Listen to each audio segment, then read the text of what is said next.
O Oscar Piastri confirmou o favoritismo e venceu de ponta a ponta o GP da China. Então agora está uma vitória para o companheiro dele da McLaren, o Lando Norris, e uma vitória para o Oscar Piastri, o Lando que chegou em segundo. Ele passou o George Russell logo no começo da corrida e depois os dois fizeram uma corrida sozinhos lá na frente. O Norris, com 20 voltas para o final, começou a ter um problema nos freios, cada vez tendo que frear mais cedo nas curvas para não ter problemas de acabar o freio de uma hora para outra, e com isso a diferença entre os dois acabou sendo grande no final. O Norris falou: que pena, porque eu estava economizando meu pneu para tentar atacar o Oscar, então a gente poderia ter tido uma luta pela vitória no final, que não aconteceu por causa desse problema no freio do Lando Norris. Mas de qualquer maneira, o Piastri pela corrida inteira pareceu estar muito à vontade e controlando a vantagem que ele tinha na ponta, e parecia realmente que ele ia vencer. Inclusive, o chefe da McLaren, o André Stella, falou que, vamos lembrar, 12 meses atrás, no GP exatamente da China, foi um dos piores GPs para o Oscar Piastri. Eu lembro de estar conversando aqui com ele e a gente tentando entender tudo que tinha dado errado para ele. E o fato dele ter tido esse grande final de semana, chegando em segundo na sprint, fazendo a pole position, a primeira dele na Fórmula 1, e vencendo essa corrida, só mostra o tanto que ele evoluiu nesses últimos 12 meses. Mas o assunto, foram vários assuntos que pipocaram aqui no paddock depois da bandeirada. O terceiro colocado foi o George Russell, antes que eu me esqueça, que perdeu a segunda colocação que ele tinha no grid para o Norris e ficou ali na terceira posição. Teve uma desclassificação das duas Ferrari por motivos diferentes e desclassificação também do Pierre Gasly.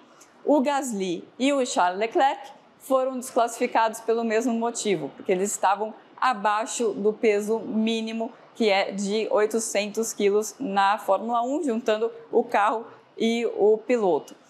Essa é uma coisa que tirou a vitória do George Russell no GP da Bélgica do ano passado, e muito provavelmente foi algo parecido que aconteceu com esses dois carros.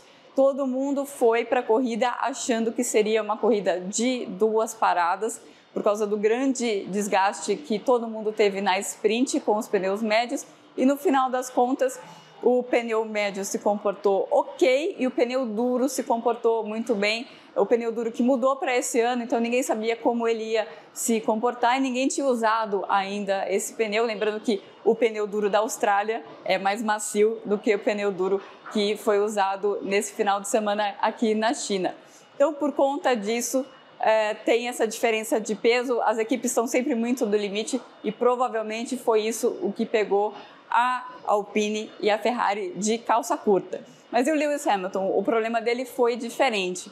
O problema dele foi o desgaste do que chama skid blocks, que é algo que prende a prancha de legalidade do carro. É como eles medem a altura do carro. Então, dá para a gente falar que a Ferrari estava mais baixa do que é o mínimo permitido, e por isso o Lewis Hamilton teve muito desgaste nessa parte de baixo do carro, e por isso ele foi desclassificado. Lembrando que a Ferrari teve problemas com a altura do carro na Austrália, então o que está vindo para eles dos dados da fábrica é que o carro precisa ser muito, muito baixo. Todo mundo precisa andar com o carro bastante baixo para tirar o máximo de performance no tipo de regulamento que a Fórmula 1 tem hoje. Acontece que a Ferrari é mais punida do que outros carros se eles levantam um pouquinho. Então, eles estão tentando ir na margem mínima para tentar não perder tanto o rendimento tendo que levantar o carro. E nesse caso, acabaram perdendo muito mais do que o rendimento. Teve a desclassificação do Lewis Hamilton. O Hamilton, que já não teve uma corrida muito boa, ele cedeu a posição para o Leclerc, inclusive na transmissão ficou a impressão de que a Ferrari estava falando para ele: você tem que deixar o Leclerc passar, e que ele não estava querendo. Na verdade, foi uma sugestão do próprio Hamilton. Ele falou: olha, meu ritmo está uma porcaria, se o Charles estiver mais rápido, ele pode me passar. E depois, essa conversa não foi mostrada no rádio, só foi mostrada a conversa depois de quando eles estavam fazendo essa troca, e o Hamilton pediu para esperar um pouco, porque tinha uns carros na frente dele.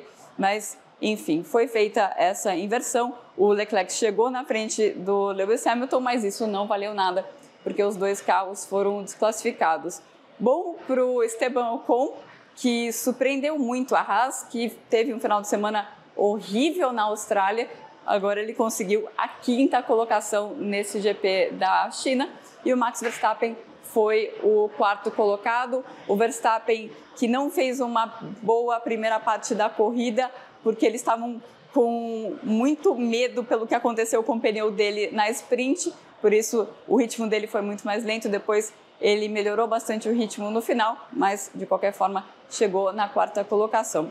O brasileiro Gabriel Bortoleto chegou com todas essas desclassificações na 14ª colocação, mas ele não teve uma boa corrida. Ele cometeu um erro logo na primeira volta, ele rodou, saiu da pista e depois teve que trocar o pneu porque sentiu muitas vibrações no pneu por causa dessa escapada.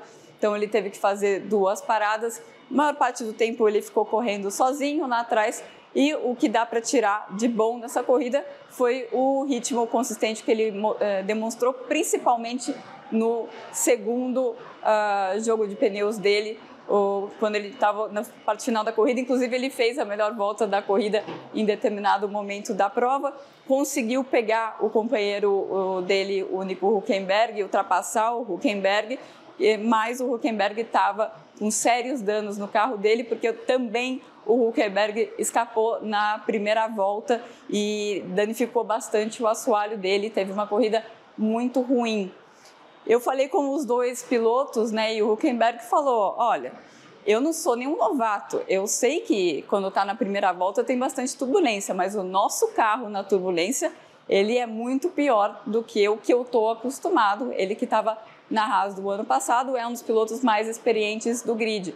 Ele falou: o carro escapou da minha mão de um jeito espetacular, foi essa a palavra que ele usou. Nosso carro é muito difícil de pilotar. O Gabriel, claro, é menos experiente, então ele estava colocando toda a culpa em si, né? Inclusive citou também que o Oliver Baumann, que estava logo na frente dele, deu uma trancada nele, que ele falou que foi completamente normal, que ele faria o mesmo na posição do Baumann, mas com isso, por conta da turbulência ali, ele acabou perdendo o carro, admitiu o erro e pediu desculpas à equipe também.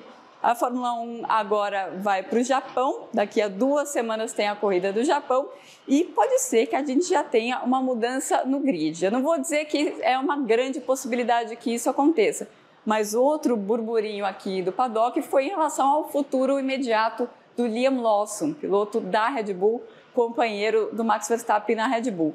Novamente, ele foi muito mal esse final de semana, foi último das 2 classificações, não conseguiu se recuperar muito na corrida, e o Helmut Marko, que é o consultor da Red Bull, ele falou que vai ter uma reunião daqui até o GP do Japão para eles estudarem os dados e entender o que pode ser feito com o Liam Lawson, havendo a possibilidade do Yuki Tsunoda, japonês Yuki Tsunoda, ocupar o lugar dele. Acontece que a Red Bull mesmo admite que esse carro é muito difícil de pilotar e que seria importante dar mais tempo para o Lawson. Ao mesmo tempo, eles estão pontuando com só um piloto e eles precisam desses pontos para o Mundial de Construtores.